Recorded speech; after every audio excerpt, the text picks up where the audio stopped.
before you set out on the thing, decide for yourself or for your group, like what are the things that we are not compromising on? These are the things that we stand on.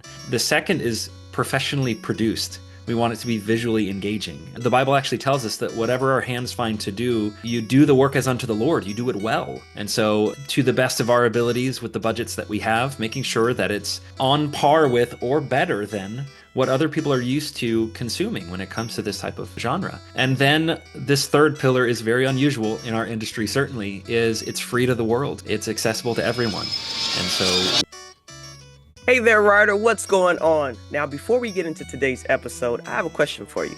How long have you been sitting on your book idea? If you're tired of thinking about it and ready to actually make progress, join me the last Sunday of every month for my live writing masterclass. Now, this isn't just another class.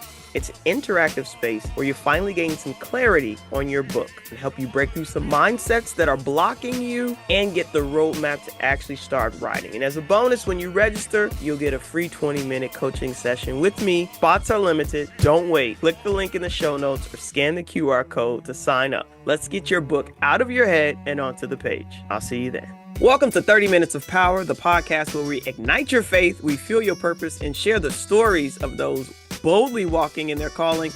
I'm your host, Jori O'Neale, speaker, storytelling coach. You know who I am. But what you don't know is that I have the beautiful pleasure of speaking to a gentleman today who's bridging ancient truth with modern tools in a way that's nothing short of transformative. This gentleman has over 15 years in video production.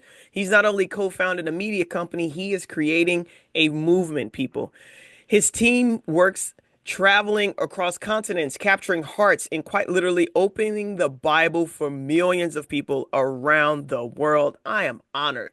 Welcome to the show, Craig Dehut, co-founder of Appian Media. Let's go. Let's go. thanks for having me. This is when there would be a loud, The crowds are cheering, and oh my people are gosh, they're throwing. shaking the Yeah, stadium. absolutely. We want Craig. Yeah. So I don't know if you could tell, I'm so pumped for this conversation. Yeah, me too. You and your team have done something that I believe that many of us dream of, right? Taking something that feels so ancient, like biblical study and biblical text, and making it feel alive, Yeah. accessible, and visual, right? So Yes. so take us back to the beginning. What sparked this creation of Appian Yeah. Media? So back in 2015, I guess it was probably the fall of 2015, Stuart Peck, the other co-founder, he and I were just having coffee. Both of us work as industry professionals, shooting video and audio here in the Midwest, and we were kind of complaining about what we were seeing as a lack of professionally produced and accurate and free content shot over in the Bible lands that we could use in classrooms and help kind of reignite people's interest in the biblical text. And it was Stuart actually who was like, why don't we do that? How hard could it possibly be to take a group over there? We didn't know the answer to that question, and I'm honestly ignorance propelled this thing forward. Had we known, but yeah, that prompted us to form a non-for-profit, Appian Media. We did a fundraising campaign through Kickstarter in the spring of 2016 and raised enough money to take our first trip to Israel that summer and produce our first the first half of a series about the life of Jesus. And since that time, we've just been incredibly blessed by people's generosity to support the work and take several other trips to Israel and Turkey and Egypt and Jordan and more to come, Lord willing. And all of the content that we make, we give away for free online to get people excited about the Bible again. I love that. And you were very clear in framing your accurate. That's right. There's a lot of information that's out That's there. right. That's nice. It's pretty, but it's not correct. It's Yeah, improper.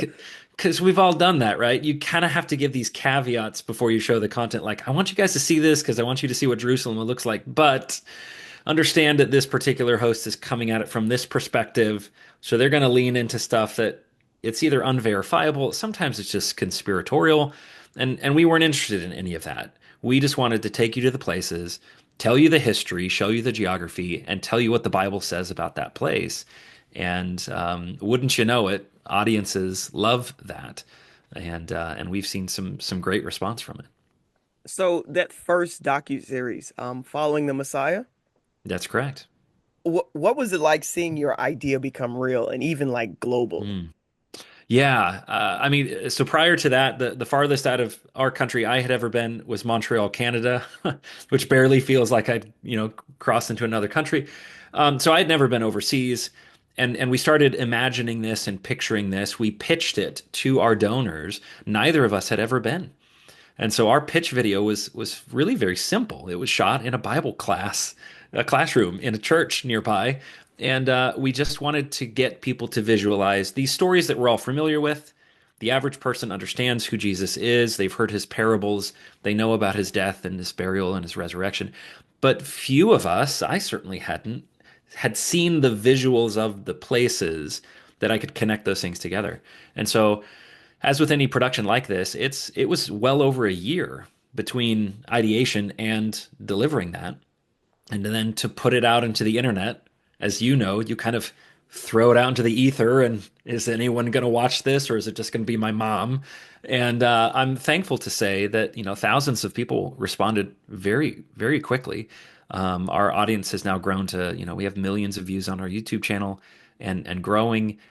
People were hungry for this type of content that did not dumb it down, that assumed the audience was intelligent and knew their scriptures well, or were at least interested in it and wanted to know more. And we are committed to making something that's also fun to watch. It's engaging and interesting to watch. So I would say that's next level obedience, right? So you guys aren't cutting corners. You are actually doing the work. You're doing the work of an archaeologist. You are doing the work of amazing cinematographers, right? It is compelling. And I think the thing that my brain is still like, what do you mean it's free? Like Right? Yeah. that is mind blowing. I Yes. know it's intentional. Tell us about your three pillars because I really want to. I, Yeah. I think I think for a lot of us creatives in this space who want to serve God and do it in a way that's intentional, that is of high quality and caliber, we are often sometimes missing those building blocks, right? Those things that Right. we can continue to go back to and stand firm of. So, could you tell us, please, about your three pillars that makes Appian Media what it is?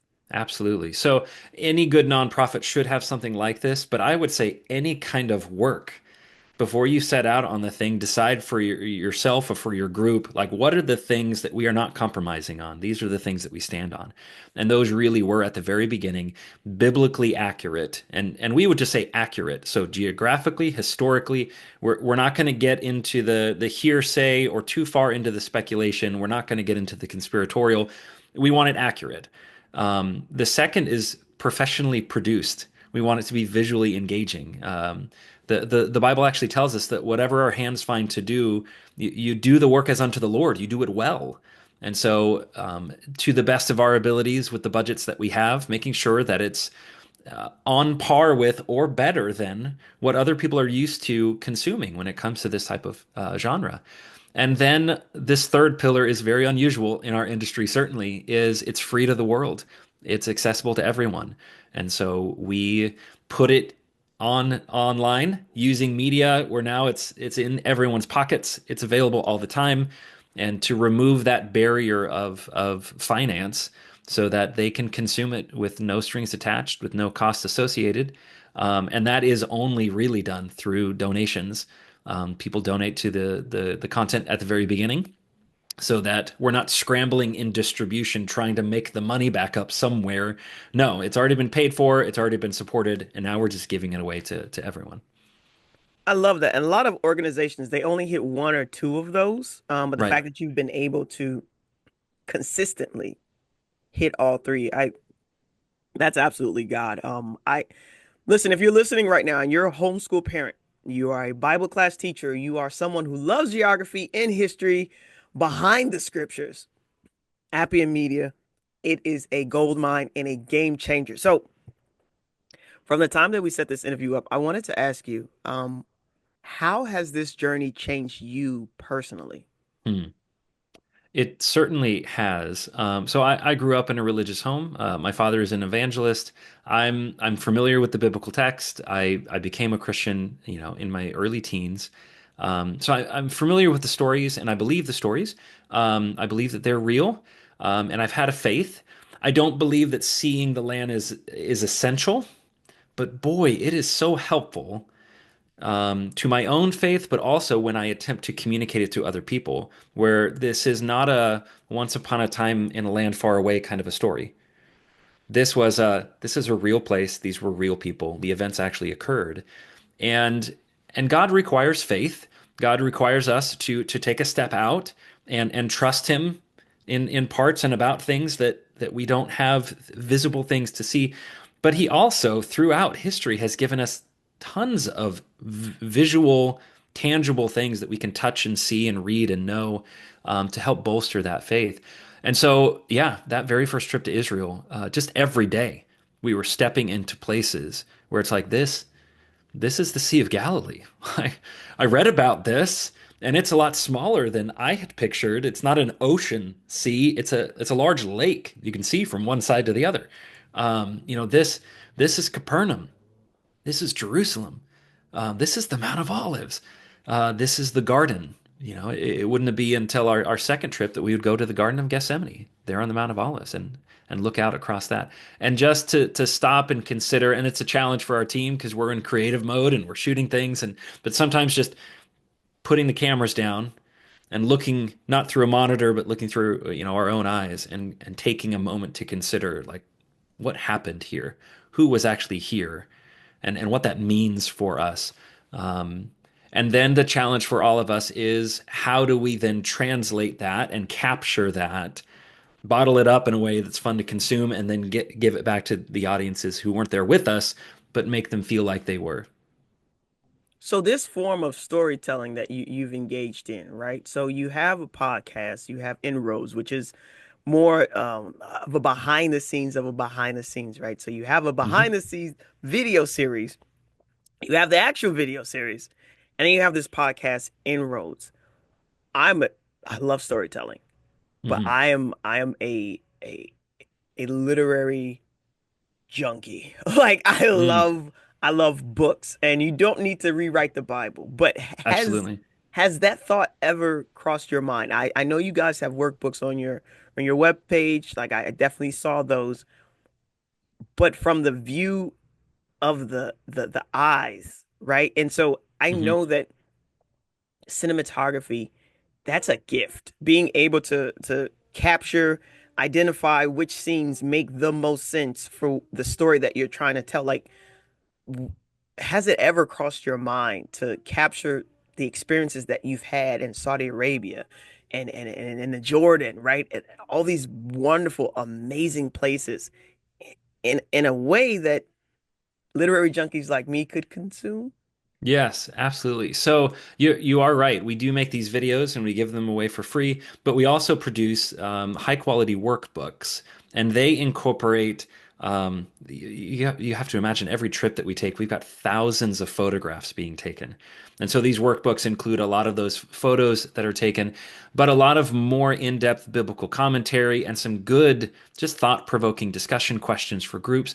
But they also include QR codes where you scan that and it shows you a portion of video pertaining to that location or that portion of scripture.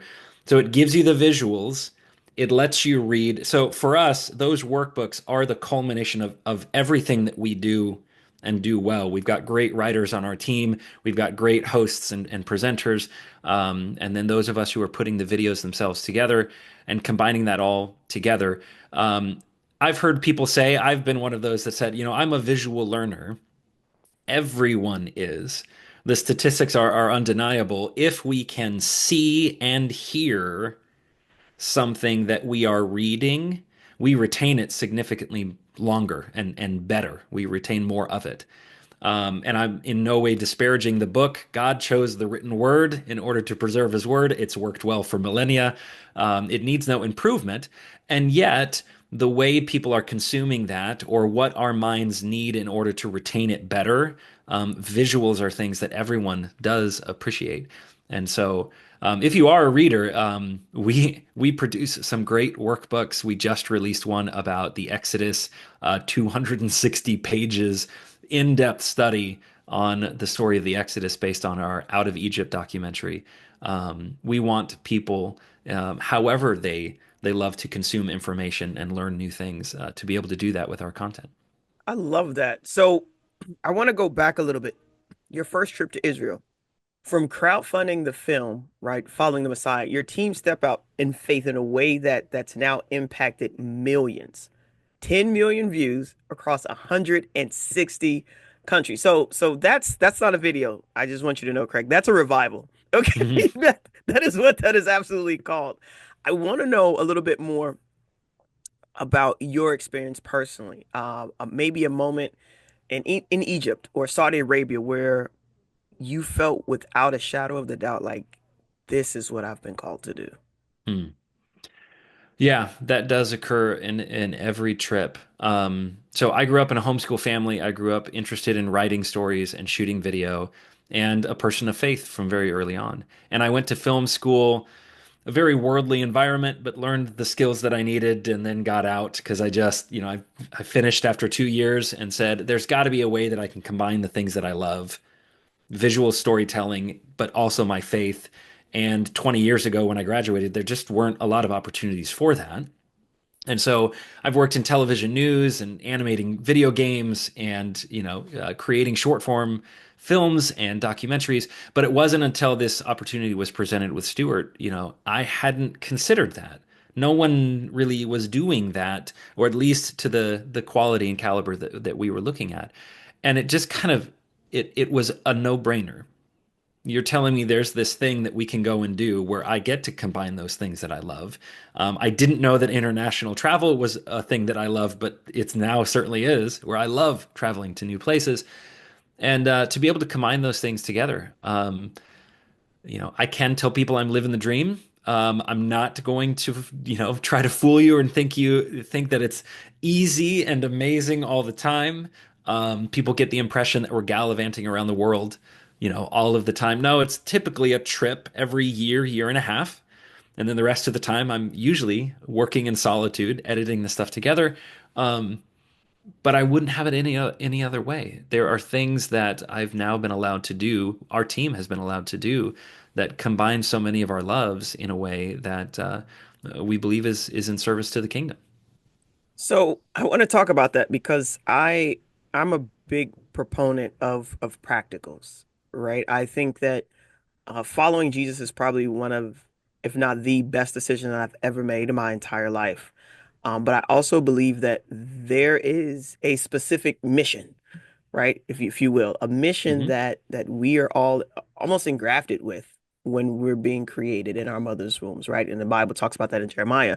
But I have to I have to ask because you're saying language that really resonates with me in terms of following the thing that brings you joy, right? Following the thing that lights you up. You mentioned dabbling in other spaces where you're like, Mm. okay, no, I really believe that I was made to create like really beautiful cinematography. Like this is, I believe I'm supposed to do that. Now, I don't like the ways that maybe I've been making money from doing it over here, Hmm. but there has to be this opportunity. There has to be this space. Like, why would God give me this gift if it wasn't going to be able to be used to propel the gospel? If it wasn't going to be able to be used to bring glory and honor back to Him? What is one practical piece of advice for any creative listening who is maybe Mm. in the visual art space, that would help them identify, right? Maybe where that gap is. You and Stuart, you saw a gap. You saw a Hmm. great need. And you being from the homeschool environment, I'm sure you're probably like, okay, well, all of my other friends are watching these really like long movies, and it looks fun and it seems cool, and but we have to do this other thing, and so uh, I'm just like, what's one thing that they can do or something Mm. that they should look for, even pray about? Because this Yeah. this podcast is about using our power to empower others. And practicals, I think, are one of the ways in which we're able to take this maybe sometimes very massive chasm that we feel is between us and this thing that we feel Hmm. called to do. And that one practical, that one step, it can get us a little bit closer to that. Yeah. Yeah. I don't want to give the illusion that it was perfectly clear to me since I was 15 years old, because it wasn't. When I was 15 years old, I was convinced I was going to be a cartoonist. I was going to make comic strips. Back when people got newspapers, you remember those, like Sunday morning newspaper was the best day of the week. I wanted to be a cartoonist, so I drew pictures.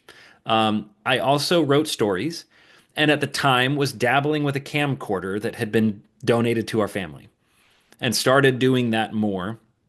um, Found out that filmmaking, kind of realized that it combined a lot of the things that I liked. I liked technology and computers. I liked photography. I liked writing stories, drawing pictures. In our industry, it's simply called storyboards, right? Filmmaking let me do all of those things, but I worked in radio. I went to film school with the intention of I wanted to make feature-length narrative film. Like I wanted to make movies that you would see in a theater, write scripts and work with actors. That's what I thought was my intention. And I'm only 40. I think there's more time. Like maybe I could still do that.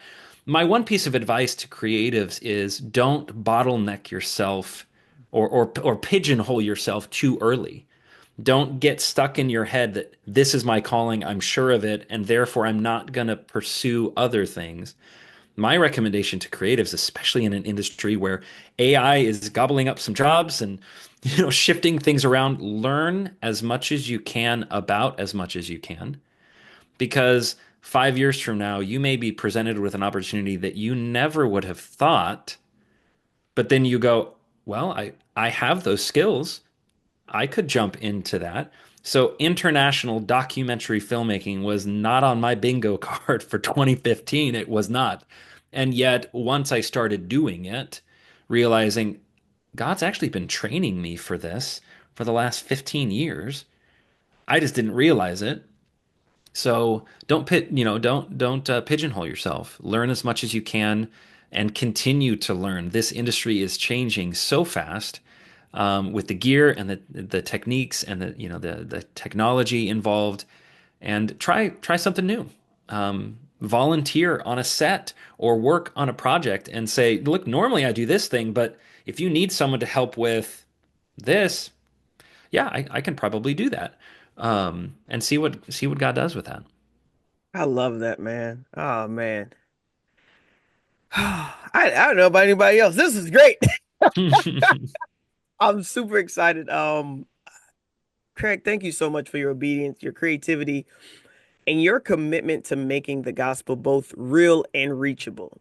This was such a rich conversation. To all my listeners, please go and check out appianmedia.org. Okay, watch their films, stream the podcast, share the content, and if it moves your spirit, sow into the work. They're out here doing mission through media. All right, and they can use all the help that they can get. Hey, if today's episode stirred something in you, maybe it's time for you to take your next step too. Maybe it's finally telling your story, starting your podcast, or even writing that book. If it is, meet me in the show notes. I have a workshop at the end of the month that I'll be sharing 7 ways to start or write that first story, crafting it, drafting it, and getting it out of your head and into the world. Until next time, people, stay encouraged, stay obedient, and stay powerful on purpose. Peace. All right, before we wrap up today, I want to remind you, if a book is on your heart, then this Sunday is your chance to finally take that first step. Join me for a live writing masterclass, and we'll break down the book writing process and get you moving forward from idea to execution. So head over to jorioneale.com/your_story_matters. Thanks for tuning in to 30 Minutes of Power.